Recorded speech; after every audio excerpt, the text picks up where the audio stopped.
बिस्मिल्लाहिर्रहमानिर्रहीम 3.6 Python variables. अब variable क्या चीज़ है, वेरिएबल को कैसे हमने इस्तेमाल करना है प्रोग्राम के अंदर। हमने बाज़ औक़ात लिखना होगा कि x = 6, तो ये जो इंटीजर वैल्यू है 6 है, इसे किसी वेरिएबल में स्टोर करना है। ये कैसे हम स्टोर करेंगे, आज के लेसन में हम ये देखेंगे। A variable stores some information which when allocated in the program can be used later on.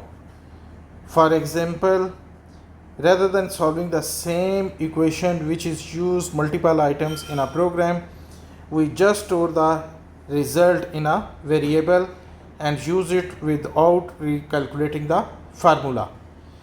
Variable क्या चीज़ हैं जी? वेरिएबल ये हैं कि हमने जो मेमोरी के अंदर कोई वैल्यूज़ पड़ी हुई हैं, अगर उन्हें हमने प्रोग्राम के किसी भी हिस्से में एक्सेस करना है तो इस वेरिएबल की मदद से हम इन वैल्यूज़ की क्या कर सकते हैं, एक्सेस कर सकते हैं। अब वेरिएबल का हमें पता चल गया है जी कि वेरिएबल क्या चीज़ है। अब हम ये देखते हैं कि वेरिएबल का जो नाम है, इसके नेम को आपने रखने के लिए कौन कौन से रूल रेगुलेशंस को आपने फॉलो करना है। और variable can have a short name, x और वाई कुछ भी आप रख सकते हैं, A B C, A B रख सकते हैं, और मोर डिस्क्रिप्टिव नेम जैसे name of employee, name of student, इस तरीके से भी कर सकते हैं। अब इसके रूल रेगुलेशन क्या हैं? A variable name must start with a letter और द अंडरस्कोर कैरेक्टर। के वेरिएबल का नाम किसी ना किसी लेटर के साथ जो है वो स्टार्ट होना चाहिए। अ variable name can not start with a number, number के साथ स्टार्ट नहीं हो सकता। मैं ये नहीं लिख सकता कि 3A, ये रॉन्ग होगा। अ variable name can only contain alphanumeric character and underscore. A to Z, 0 to 9 और अंडरस्कोर को मैं यूज़ कर सकता हूँ। Variable name can case sensitive, यानी कैपिटल लेटर और स्मॉल लेटर दोनों में डिफरेंस होगा जी। A variable name can not be any of the Python keyword. Python keyword क्या है जी? कि वो वर्ड जो पाइथन ने यूज़ किए हुए हैं कहीं अपनी प्रोग्रामिंग लैंग्वेज में, उन्हें आप यूज़ नहीं कर सकते हैं। बिल्ट इन डेटा टाइप्स इसमें कौन कौन सी है? टेक्स्ट टाइप है हमारे पास, str के साथ होगी। न्यूमेरिक में इंटीजर है, फ्लोट है, कॉम्प्लेक्स है। सीक्वेंस टाइप में लिस्ट है, और मैपिंग में DICT है। सेट टाइप में सेट है, ठीक है, फ्रोज़न सेट है, बूलियन टाइप है, बाइनरी टाइप है, नॉन टाइप है। ये डिफरेंट टाइप्स हैं जिन्हें प्रोग्राम में हम यूज़ करेंगे, और जैसे जैसे हम आगे बढ़ते जाएंगे इन्हें हम एक्सप्लेन करते जाएंगे जी। नेम ऑफ अ वेरिएबल को डिक्लेयर करने का जो है वो ऑलरेडी हम पढ़ चुके हैं जी। अब इसमें हमने एक और चीज़ देखनी है, वो ये है कि बाज़ औक़ात आप प्रोग्राम एक लिखते हैं और इस प्रोग्राम में आपकी वैल्यूज़ जो है वो चेंज हो जाती है, या जो डिज़ायर रिज़ल्ट है वो नहीं आ रहा होता है उस वेरिएबल की वजह से। तो क्या रीज़न होती है कि उसमें लॉजिकली बग आ जाता है। लॉजिकली बग का मतलब ये है कि उस वैल्यू को आपने इनिशियलाइज़ नहीं किया है, या उसकी इनिशियलाइजेशन जो है वो किसी और तरीके से हुई है कि जिसकी वजह से उसमें क्या आ गया, बग आ गए। तो ये एक छोटा सा प्रोग्राम हम देखते हैं, फिर इसे हम प्रोग्राम को उसके इंटरप्रेटर में या कंपाइलर में या बाकी कोई IDE की इन्वायरमेंट है, इसमें चेक करेंगे कि ये किस तरीके से एग्जीक्यूट हो रहा है। एक वेरिएबल डिक्लेयर किया हमने x, इसमें वैल्यू हमने दे दी 5। दूसरा डिक्लेयर कर दिया, अब मेमोरी के अंदर x में वैल्यू आ गई है हमारे पास 5, y में क्या वैल्यू आ गई है हमारे पास, x में वैल्यू आ गई है हमारे पास 5, और y में हमारे पास वैल्यू आ गई है 3, और टेम्प के नाम से एक और वेरिएबल हमने डिक्लेयर कर दिया है जिसमें वैल्यू हमारे पास 0 आ गई है। अब यहाँ पे अगर हम प्रिंट कराएंगे तो x को क्या करेगा, 5 प्रिंट करेगा, y को क्या करेगा, y को 3 प्रिंट करेगा, और इसके बाद हमने ये कहा है जी कि लेट्स स्वैप द वैल्यूज़। अब x की वैल्यू यहाँ पे हमने क्या की है कि क्या थी वैल्यू 3, और y की टेम्प की वैल्यू क्या थी हमारे पास 0। तो टेम्प में अब क्या मूव हो जाएगा यहाँ पे 3, यानी यहाँ पे अगर हम प्रिंटिंग कराएं तो टेम्प में टेम्परेरी जो वेरिएबल हमने एक बनाया हुआ है, इसमें वैल्यू 3 आ गई है। अब y में जो वैल्यू पड़ी हुई है, y में पहली वैल्यू पड़ी हुई है 3, तो मैंने 3 को यहाँ पे इस स्टेटमेंट की वजह से वो किस में चला गया है, x में। तो x की वैल्यू क्या अब होगी है 3, तो y में क्या है टेम्प। अब टेम्प की वैल्यू किस में चली गई है, y में। तो जब हम इसे प्रिंट कराएंगे शुरू में, इस प्रिंट पे क्या आके वो करेगा, वैल्यू x की 5, y की 3 यहाँ पे।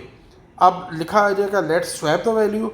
स्वैप की वजह से, इस प्रोसेस की वजह से x की वैल्यू 3 होगी है और y की वैल्यू क्या होगी है, 5 होगी है। तो ये हमने वेरिएबल के अंदर वैल्यू को चेंज किया है, इसे हमने कंसिडर करना है कि वैल्यू कैसे चेंज हो रही। प्रोग्राम को देखते हैं, इस प्रोग्राम को x में क्या मूव हुआ है 5, x की वैल्यू क्या है जी हमारे पास 5, y की वैल्यू क्या है जी 3। प्रिंट कराया, x की वैल्यू 5 उसने दे दी और y की वैल्यू उसने क्या दे दी 3। टेम्प में हमारे पास वैल्यू क्या है 0। प्रिंट आएगा एज इट इज़, ये वाली लाइन आ जाएगी। नेक्स्ट टेम्प में x की वैल्यू चलेगी है, तो टेम्प के नाम से जो वेरिएबल है x की वैल्यू क्या है 5, तो यहाँ पे क्या आ गया है 5। यहाँ पे भी आप देखेंगे तो ये इस लाइन के ऊपर टेम्प की वैल्यू हमारे पास क्या आ गई है 5 आ गई है। अब टेम्प की वैल्यू अगर 5 आ गई है तो टेम्प में ये 5 पड़ा हुआ है, तो y में 3 था। अब टेम्प ने y की वैल्यू को भी क्या कर दिया है, चेंज कर दिया है। y की वैल्यू को भी क्या कर दिया है उसने, इस प्रोसेस में आने के बाद y की वैल्यू को भी उसने क्या कर दिए 5 कर दिया है। अब y की वैल्यू 5 है यहाँ पे, तो इसने इसे मूव कर दिया है x में। तो जब इसने x में इसे मूव किया है तो हम ये देखते हैं जी कि ये y की वैल्यू इसने किस में मूव कर दी है, इस x में। तो y की वैल्यू हमारे पास क्या थी 5 थी, वो 5 इसमें x में मूव हो गया है जिसमें 5 आ गया है। तो ये हमारे पास आउटपुट आ गई है। यही लॉजिक है जिसके तहत हमने वेरिएबल्स को देखना है। अब हम इनके प्रोग्राम बना के देख लेते हैं कि प्रोग्रामिंग में ये कैसे एग्जीक्यूट हो रहा है।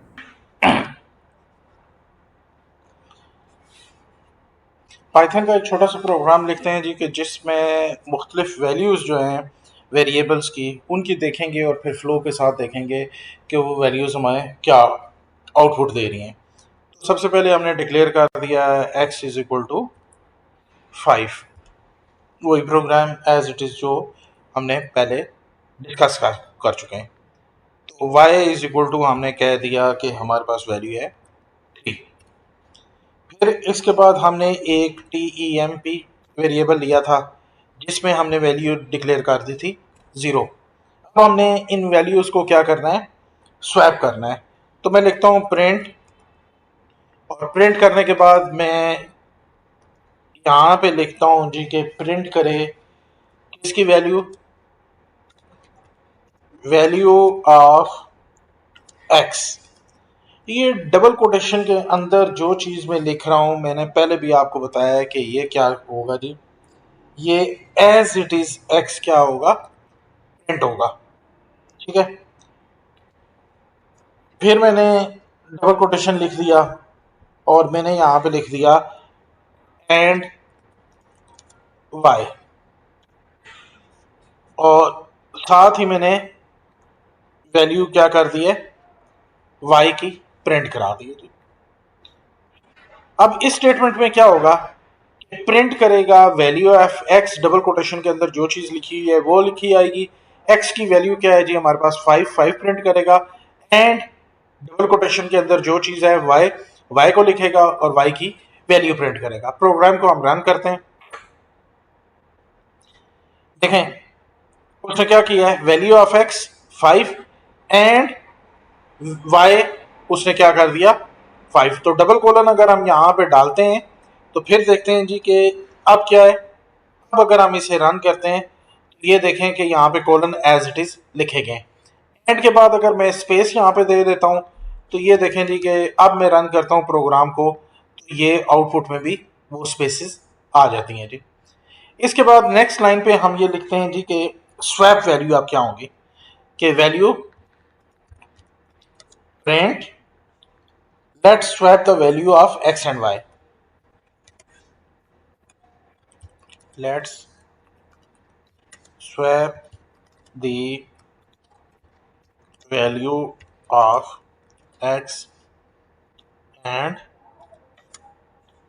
y, डबल कोटेशन में हम एज इट इज लिख देते हैं और इसके बाद हम क्या कर देते हैं, इसे क्लोज कर देते हैं।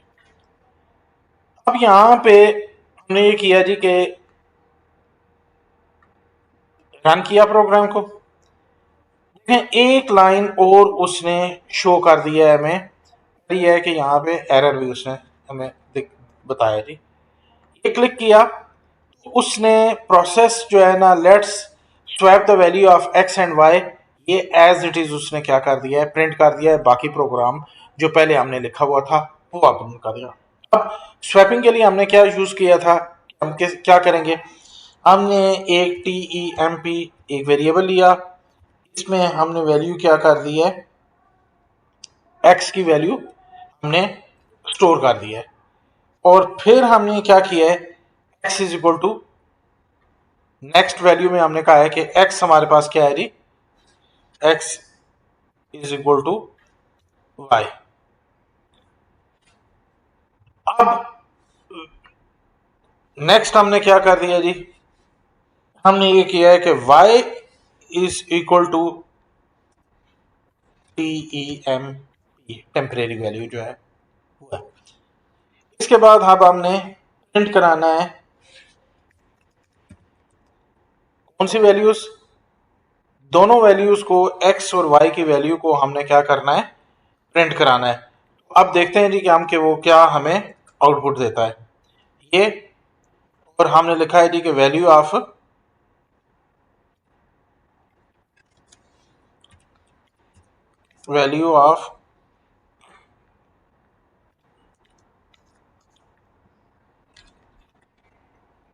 हमें क्या वैल्यू देगा x की,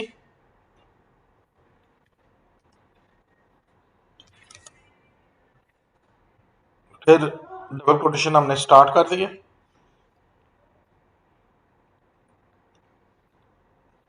अगर मैं इसे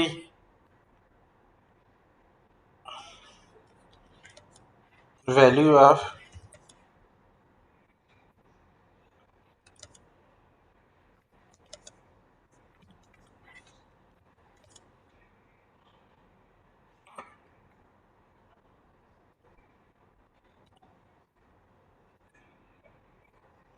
ठीक है, अब मैं प्रोग्राम को रन करता हूं जी। तो देखें x की वैल्यू 5 है, y की वैल्यू 3 है, वैल्यूज को स्वैप किया हमने, x की वैल्यू 3 हो गई है, y की वैल्यू क्या हो गई है 5 हो गई है। ये छोटा सा प्रोग्राम जो है हमारा बन गया है। अब यहीं पे आपको समझाने के लिए मैं प्रिंट करता हूं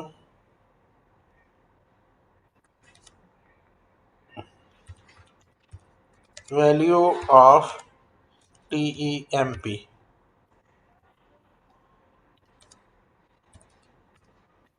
अब देखें कि इस स्टेज पे आने के बाद अगर मैं प्रिंट करता हूं वैल्यू, तो टेम्प की वैल्यू क्या होगी, ये वाली जो x की वैल्यू है ये यहाँ पे इसकी वैल्यू टेम्परेरी वेरिएबल की आ जाएगी। ये देखें x की वैल्यू 5 थी, ये यहाँ पे मूव हो गई है। अब इस स्टेटमेंट के बाद में अगर x और y की वैल्यू प्रिंट कराता हूँ तो ये वही पुरानी वैल्यूज करें, लेकिन अब क्या है जी, अगर मैं इसके बाद प्रिंट कराता हूं यहां पे इस जगह पे प्रिंट, तो y की वैल्यू क्या हो जाएगी, मूव हो जाएगी x में। ठीक है, इस तरीके से ये प्रोग्राम होपफुली के आपको समझ आ गया होगा जी।